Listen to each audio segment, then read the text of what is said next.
What's up? What's up? What's up? Your boy Domuto. We are back with another video. Today we're all watching Totally Not Mark rewriting Dragon Ball Super, the Universe Survival arc. So I'm guessing this the last arc. We're gonna do the GT one. Somebody requested GT as well.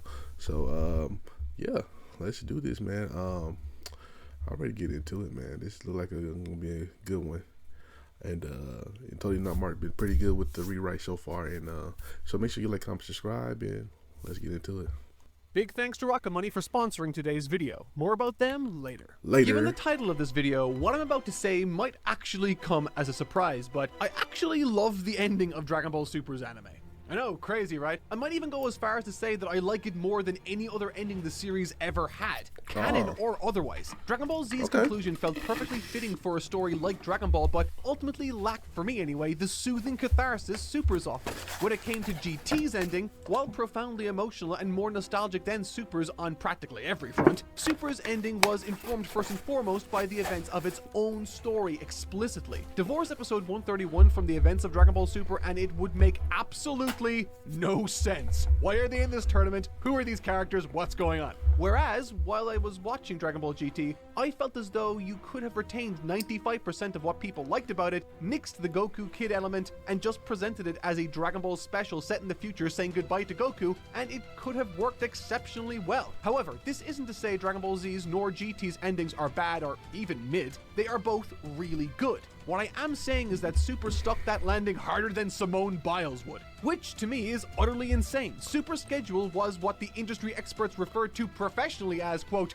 a back alley dumpster fire. Its excellent ending, however, does not necessarily mean everything Super within did the have arc a is great perfect, or ending. sometimes even very good. So today I must tackle the very difficult task of identifying what works, what doesn't work about this arc, and incorporate elements of the story with Vegeta and Gohan that I've been working on into it. You've been really on Vegeta and Gohan on this one, especially Gohan. I could never. If that sounds impossible to you, congratulations, you've got more sense than me and are probably a much happier person. With that said, I'm Totally Not Mark. Strap in for a fun holiday writing exercise with me as I try to write and make sense of this Dragon Ball Super ending and maybe even a little more.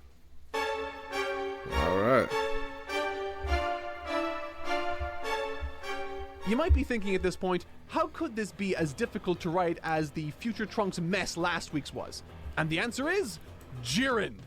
Jiren is a charisma vacuum. He's where character interest goes to die, and I have absolutely no clue what I'm going to do with him, even as I'm writing this very section. Jiren, He's a big dumb alien himbo creature that doesn't believe in friendship, for fuck's.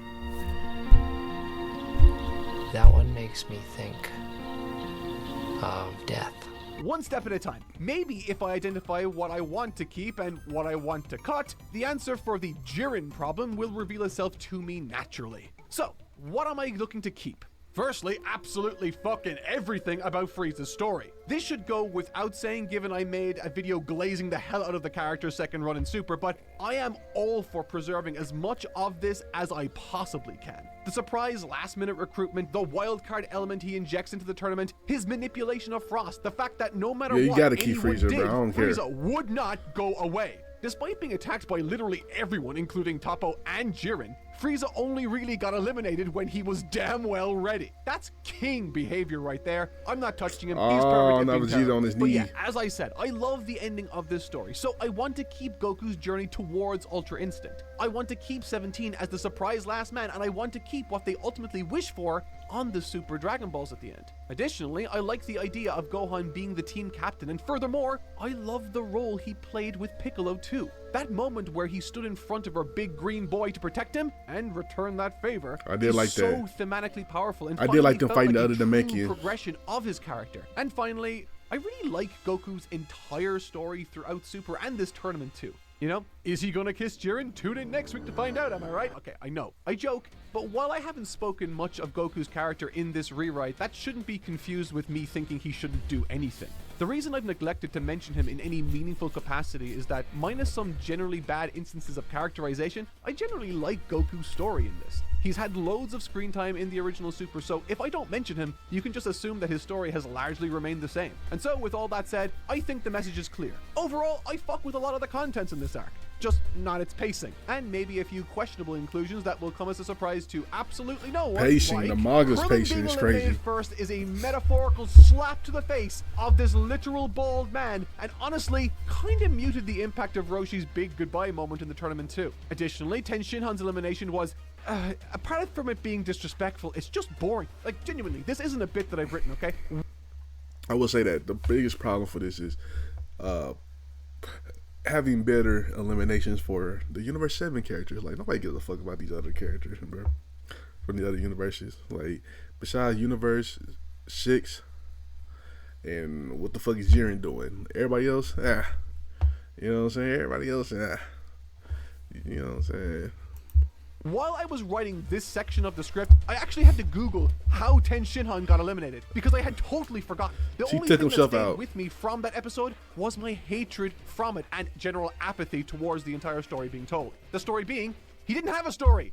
Something I want to be clear about right out the gate is that I will never be able to account for or draft up in a single script the level of detail necessary to replace every element of the Tournament of Power. You have to remember, 50% of what made the climax so special to a lot of people was how long we all had collectively followed along and invested ourselves into anticipating that ending. The whole universe Episode survival arc 110, through to its 109. ending encompasses like 54 episodes of the anime. That's 41% of the series. So Are there I'm just 54 saying, episodes, temper for real? expectations at the door.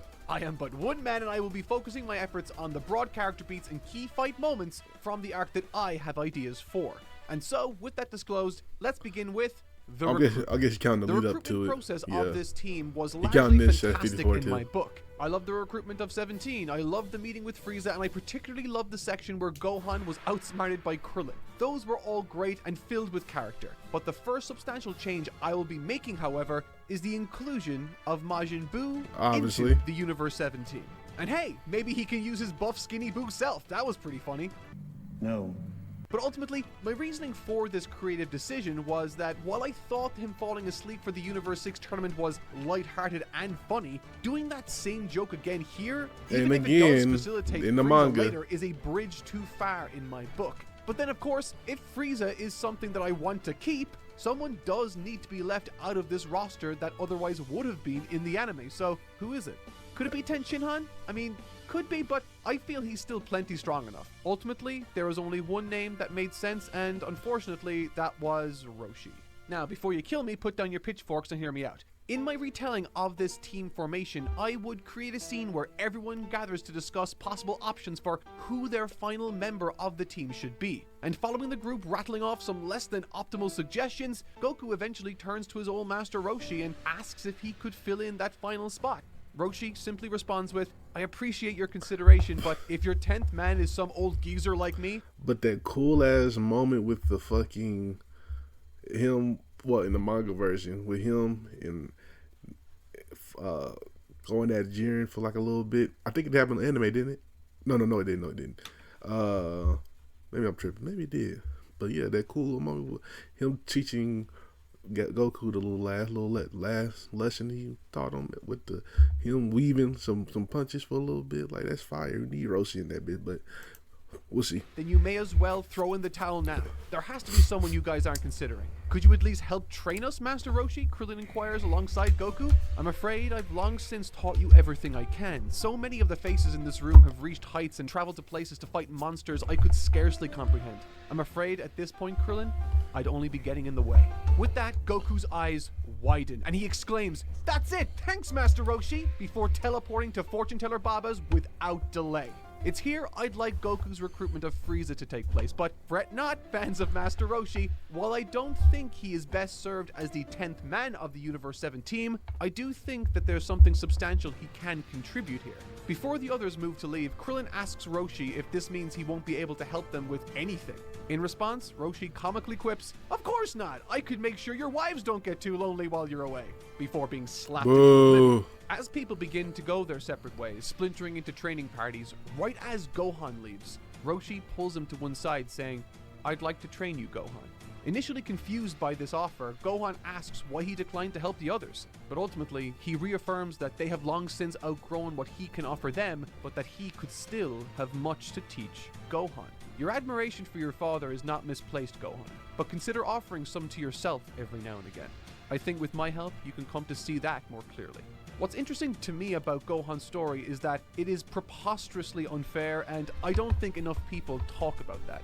Due to his seemingly limitless potential, he has consistently been placed into scenarios far more advanced than he was ever emotionally or physically prepared for. Piccolo steals him away from his family when he's 4, and he goes on to fight murderous aliens for 2 straight arcs. Eventually, the hopes of the Earth and the entire universe are thrust upon him, not once, but twice! All before he's 18!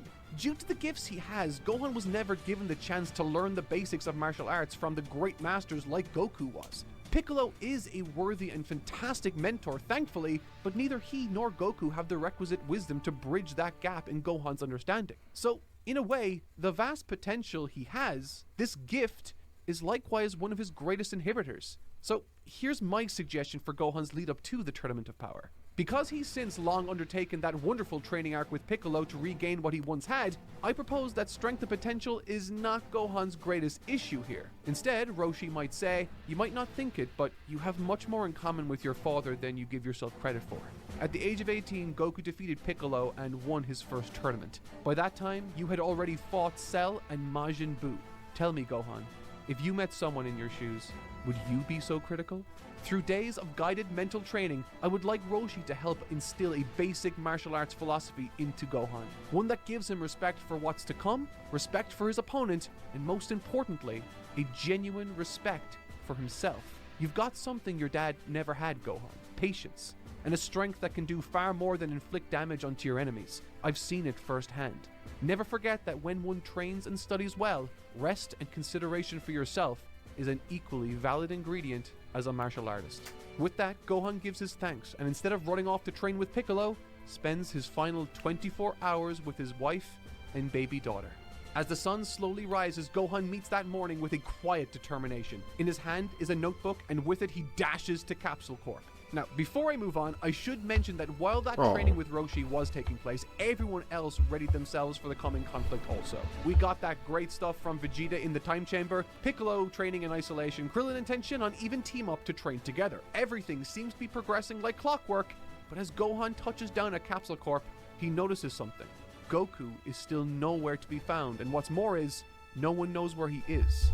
And so, at the moment, they are not only still missing their 10th man, they could very well be down to 8 now. Undeterred by this, and eager to focus everyone's attention in a more positive direction, Gohan suggests a strategy he's come up with. Thinking back to his father's battle with Krillin, he has learned that the Tournament of Power is much more than a simple one-on-one fight. Teamwork is key, and he has formulated a plan or two to account for everyone's strengths and to cover their weaknesses. Ultimately, I'd like the byproduct of Roshi's philosophy to be a much more steady and confident Son Gohan, but still one that has a lot to learn. And now for something completely different. You get a sub, you get a sub, and you get a sub. Everybody has All so right. many damn subscriptions these days, and keeping track of them gotta is a add. nightmare. But you know, Shout out to him for having an ad. As you'd expect, Goku does make it at the last possible minute, and with him, to everyone's surprise, is Frieza. And so, with all of the preamble out of the way, the universe is assembled, the Grand Priest makes his speech, and the Tournament of Power Controller, sorry. begins.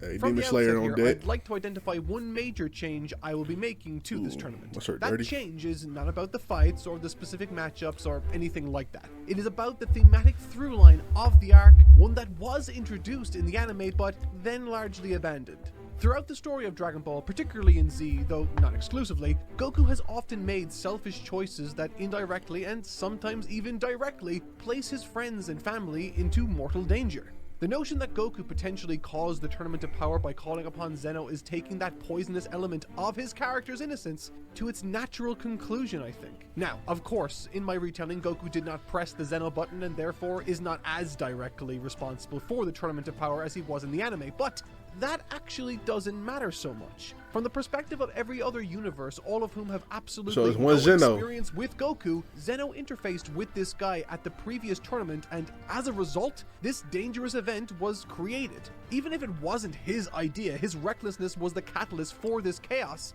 and that makes him a categorically bad person from their perspective. This is an element I'd like to play with instead of abandoning like the anime largely did. It offers an absolute wealth of possibilities to the story, but my absolute favorite part of this approach is that it can serve as a lens through which to deconstruct and analyze the character of Son Goku. As a quick aside, for those unaware, there is an extremely famous episode of The Simpsons called Homer's Enemy, in which the character of Homer Simpson is viewed through the lens of a non-cartoonish everyman named Frank Grimes. Through this, the episode dares to completely dismantle and take a magnifying glass to its main character, showing that his good-natured foolishness, laziness, and general good fortune can in fact be viewed, when looked at through the right lens, as an extremely bad person. Through focusing on the other universe's outsider perspective on Goku, my Tournament of Power can aim to do much the same as Homer's Enemy. From their view, at the start of the tournament, Goku is basically a walking nuclear warhead whose foolishness, naivety, and general recklessness only serves to endanger every single person in the multiverse. A time bomb that necessarily needs to be stopped. And ultimately, as the tournament rages on and more characters truly meet the character of Son Goku, they will begin to understand, despite it all, the inherent goodwill and nature within him. So as the tournament begins, things pan out not entirely dissimilar to the anime's retellings. Those with enough sense largely stick together and make good use of Gohan's strategic plans, while the more loose canon characters end up on their own, duking it out to their heart's content. As things progress though, Universe 9 makes a beeline for the likes of Goku and Vegeta. They, after all, are some of the only people who have a direct experience with Goku and Co., a very negative experience at that. Eventually, Goku and Vegeta do manage to take out Universe 9's combatants, and through that, the remaining participants witness the first of many universe erasures.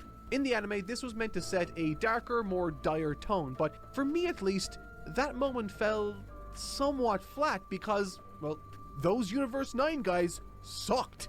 Like, okay, of course, no universe deserves to be erased, no matter how much of a dick the representatives are, but come on! If we're going to quickly establish the tragic nature of this tournament, maybe we could have chosen better candidates than the gang of mean furry people. Surprisingly though, I don't intend to change this in my retelling. Instead, the purpose of I think it's perfect because it just shows that it's real. People getting all participants eliminated. Goku, Vegeta, I don't want and to their eliminate little gang important of people powerful psychopaths in the are beginning a of the threat fucking. to every single one of them. This is, of course, concerning for Universe 7, having a target painted on their back so early on, but it's a situation that I think is likely to draw out some of Goku's most interesting nuances in his characterization. For better or worse, Goku is a very simple man. He's certainly noble in many ways. Near the very end of his long journey in the Red Ribbon Army arc, he gave up his hard-earned Dragon Balls at the drop of a hat when he saw Upa in need. And in many ways, that tells you everything you need to know about him and his character. But on the other hand, his simplicity is often at the core of his faults too. When Goku let Vegeta, the genocidal, all-powerful evil guy, go in the Saiyan arc, it wasn't out of a sense of righteousness or even a belief that he would change for the better. It was solely so that Goku himself could fight him again, because he would enjoy it. Despite any protest from Krillin, all that mattered in that moment to him was a selfish desire for a rematch and the belief that when that time did eventually come, he would find a way to win. This is all to say that I don't think that Goku, once confronted by this outrage mob, would descend into some detailed explanation or a defensive mindset. Instead, I think he would accept whatever label the other universes thrust upon him, and with the same surprising enthusiasm he had brandished so many times prior in the face of truly insurmountable odds, Goku would push forward, looking past the wall of eyes to the one entity totally ignoring him, Jiren.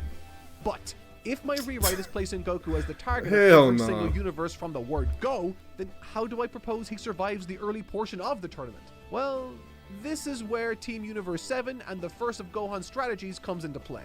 You see, having seen how the other universes viewed Goku during the preliminary matchups against Universe 9 and Toppo, Gohan's plan has accounted for this, well, near inevitability. Together, Universe 7 readies themselves for the inevitable onslaught, and you can hear a pin drop when an avalanche of humanity descends upon Goku like an angry hurricane.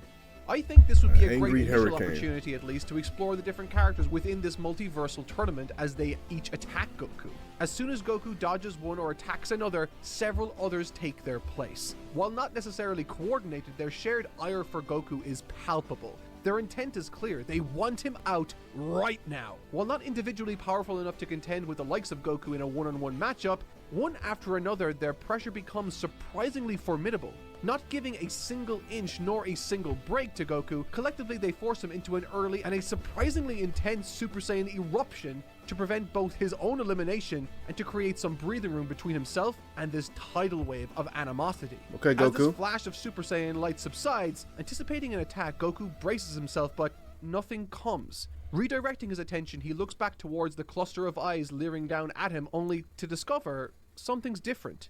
Their attention isn't poised on him any longer. Instead, their rage-filled expressions are looking to his side. It's Gohan, Boo, Piccolo, Krillin, and the rest of his team.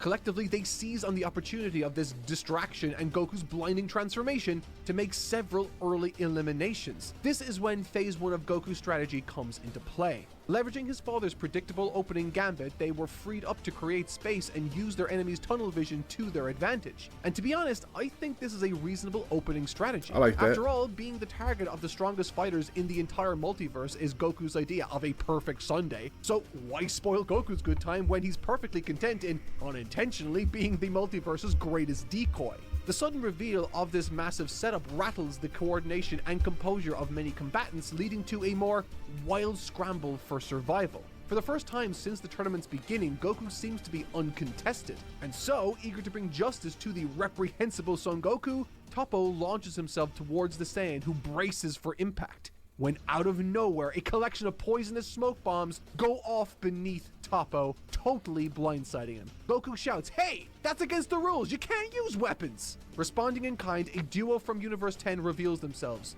These two fighters, not existent in the anime, are clearly the most formidable Goasu's team has at their disposal. Poison bombs are indeed not allowed in this tournament, but these two have that covered. One is capable of generating dozens of clones and facsimiles of other fighters, and the other capable of some very tricky portal-like techniques. Together, they are able to sabotage Goku and everyone adding around characters him by now? What the fuck? completely obfuscating who is cheating in the first place. You can't exactly disqualify someone if you have no idea who is doing the cheating, can you? This strategy therefore puts Goku and Toppo in legitimate danger, as both their senses are dulled and their fight completely interrupted. As Toppo's consciousness begins to wane and his eyes grow heavier and heavier, he opens them to suddenly find himself not eliminated but at the feet of Dispo. Here he realizes that somehow Goku seemed to almost teleport him to safety, saving him from being cheated and taken out by the lowly Universe 10 crew. A seed is now planted.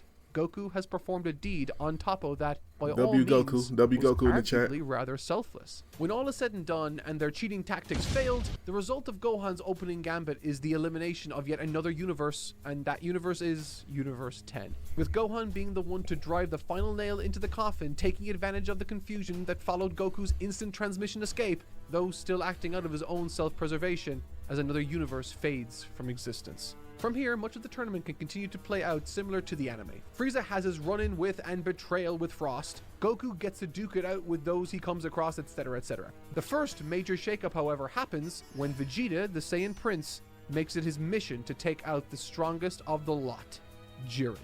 A driving force behind Vegeta's action throughout my rewrite has been a deep-seated desire to become someone his family can look up to and rely on.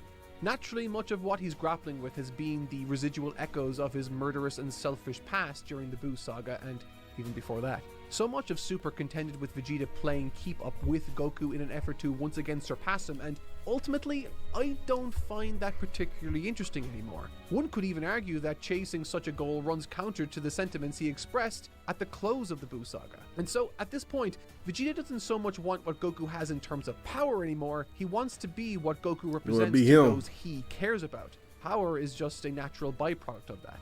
And so, with the desire to prove himself in the eyes of his loved ones, in addition to his Saiyan desire for competition against someone like Jiren, Vegeta feels a profound sense of obligation and responsibility to take down the strongest entity in this arena. But of course, that doesn't work.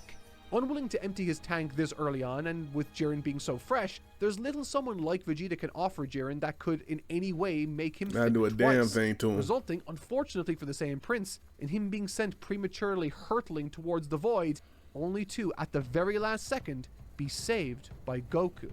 It's from here we transition into the incredible first round between Goku and Jiren proper, with sir. all of the bells and whistles. It really is one of the best fights in the entire arc in my personal opinion, and I have very few notes on it. But once that fight does come to a close, however, and Goku's hair begins to lose its Ultra Instinct sheen, wiped of energy, the landscape of the tournament has been fundamentally altered. Competitors across the arena have seen the insurmountable power of the highest level players, and for many of them, it is now all too clear that this is no longer a tournament, but instead a game of universal survival above all else. While all of the chaos has ensued, a particular duo of Universe 7 has been making moves in the background. A rather odd bunch, Android 17 and Majin Buu.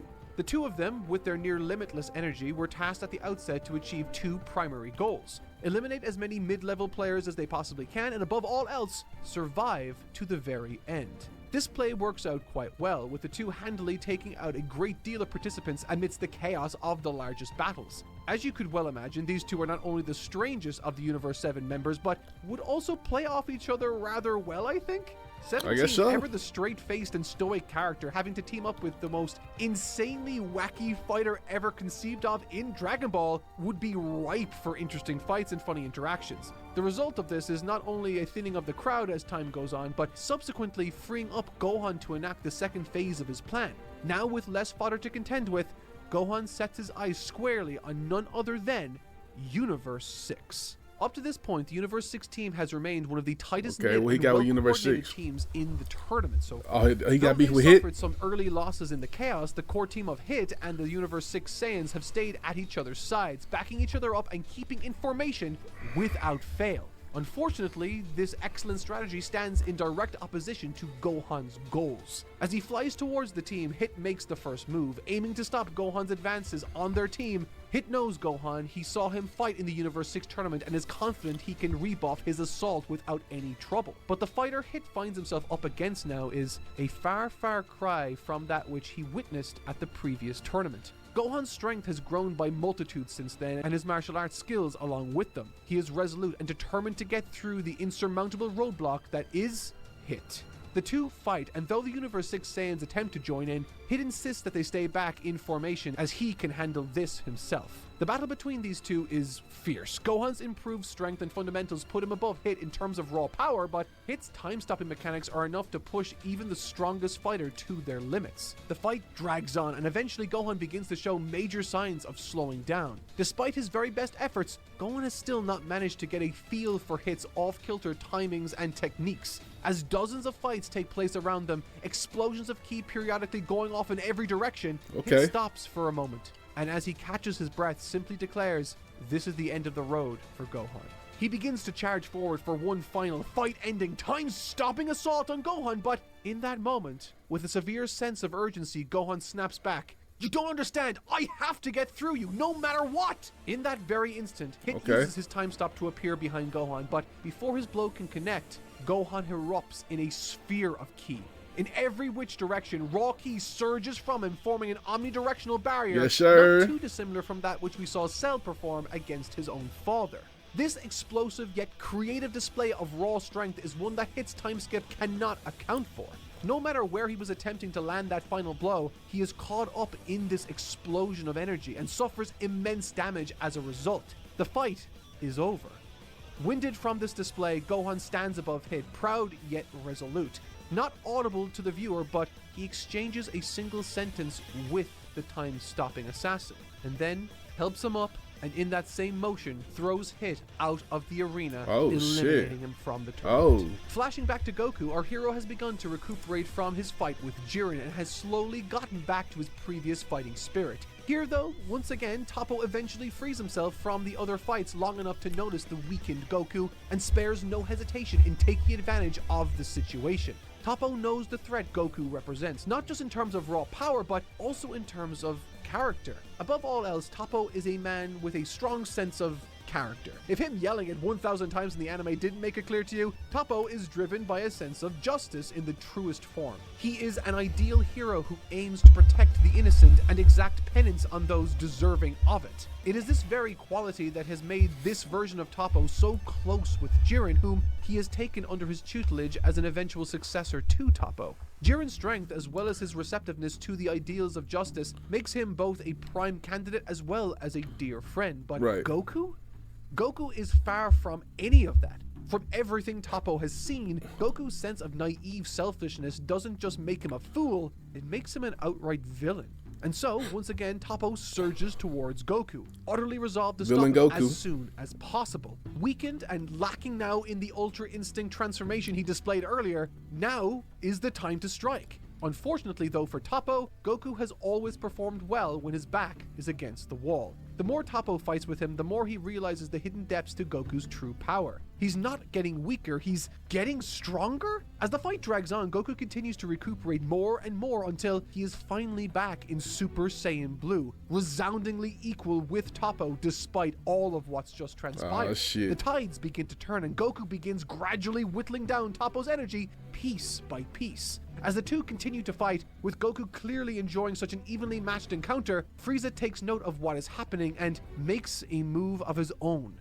Goku might be enjoying himself, but Frieza has a universe to conquer. He is here, nose down, strictly on business, and does not have time for Goku to play with his food. As such, Frieza zips behind Toppo and launches an absolute onslaught of monstrous ki shit. blasts, each of which goes completely unanswered by the Pride Trooper, who has his hands full at the moment with Goku. And as such, Toppo is overwhelmed. He's outgunned, outnumbered, and if nothing changes, the bad guys are going to beat him. But without much thought at all, Goku stops attacking Toppo and instantly teleports to Frieza, forcefully grabbing his wrist and stopping his underhanded attack. "We were fighting fair and square, go find someone else to fight." With this, Frieza snaps free, stares down Goku for a long beat, then angrily scoffs and flies away.